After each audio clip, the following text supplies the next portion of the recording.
Welcome to the garden. Today we're starting a brand new compost pile. So we've got some food scraps, some vegetable trimmings, eggshells, banana peels, all our kitchen scraps, and coffee grounds. This is all green material, which is high in nitrogen, or in the case of bananas, potassium and calcium and things. And grass trimmings, these are also considered green material, but the leaves are brown. So this mix of green and brown that we got today from mowing the lawn is absolutely perfect. So to counterbalance our green material, we can use leaves that we just raked up. But if you live in the city, you might not have access to leaves or wood chips. But you can use things like paper bags. You can use newspaper. I mean, this stuff has a little bit of ink in it, but it's great for composting because it's already basically water soluble and it just disintegrates in water. So we're gonna use our banana peels here to start. And when they get this ripe, a lot of people don't like them, but you can freeze them and use them in smoothies. And then the banana peels just go straight into the compost. And when they're this ripe, it's real easy to just pinch the bottom and open them up. You're not fiddling then with your winding to try to get this top to open. You just pinch the bottom, peel back, and these will thicken up smoothies way better than ice. I've got some eggshells from this morning's breakfast. These you wanna squish up, so I'm gonna grab my gloves and I'm just gonna smush them. This increases the surface area and allows them to break down much more rapidly. You could do the same with your banana peels, but it's not a huge deal. If you are using newspaper, you should kind of tear this up though, because it can wad, and then you get weird spots of moisture that are inconsistent with the rest of the pile. So shred them into like leaf-sized pieces. So this is all good brown material to add to our green material like this. I've also grabbed a pizza box. Now these have a little bit of glue on them to seal the cardboard up, to seal the layers, but it's not going to be a big deal. Again, you just want to process them down into leaf-sized bits, and this is all about balance. Whenever you add green material, like our food scraps here, we just have a plastic bin in the kitchen, and at the end of the week, I'll dump out and rinse out our food scraps. And this is coffee grounds and bits of vegetables, all sorts of things. Now the coffee grounds are especially great because they already look like compost.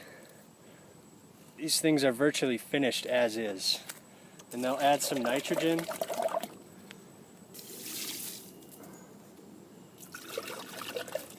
They add a wonderful texture, and the worms and the microbes will feed on them. Something most people tell you you cannot compost is meat or cheese. And there's a good reason for that. I have some old scraps of beef here. And if you do use them, again, you want to get your ratios correct. Just add lots and lots of brown material to the beef, and you want to break it down. This increases the surface area because the microbes and the insects are going to be processing this down. So we're going to try and cut this up as small as we can. But the reasons you wouldn't want to do it is because it smells when it decomposes, but so do vegetables.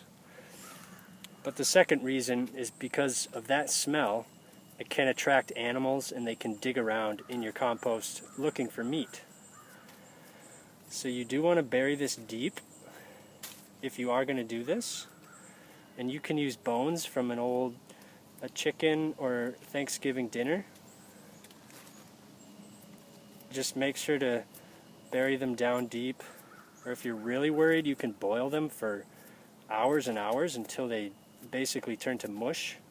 And then just mush them in with some soil and some brown material.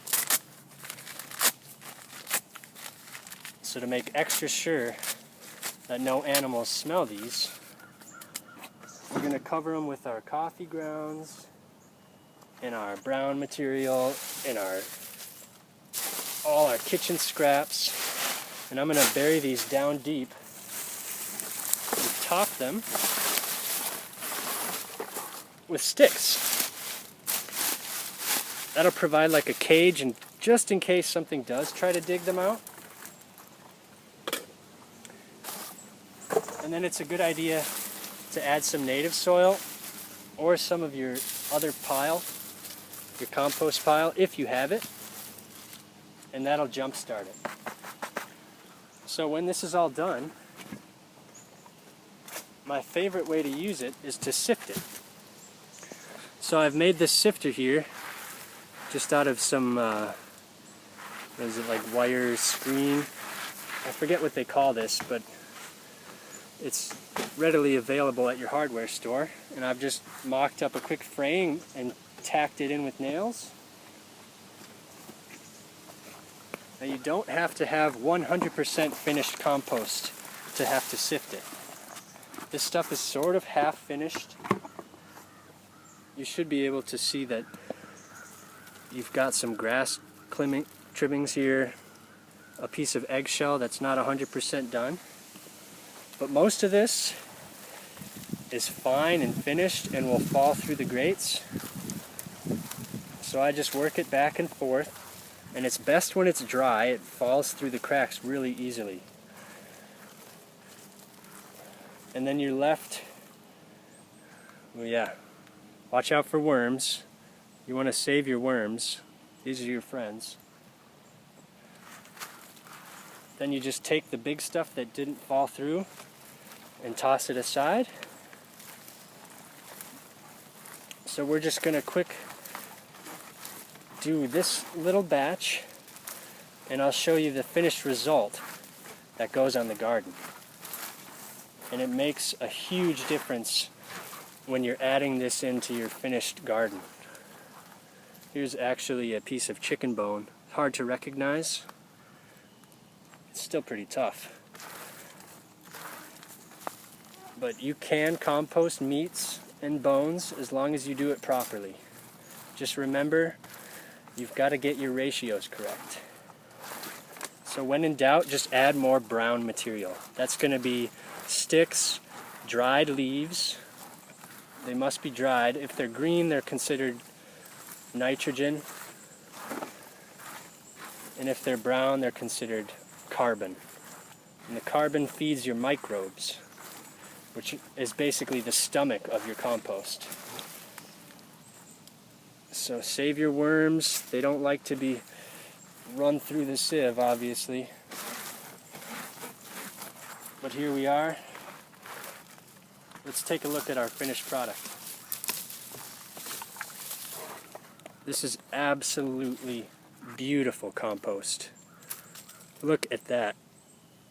It's black gold. This stuff will grow whatever vegetables you want. It's fine. You can just sprinkle it on top. You can mix it into your soil.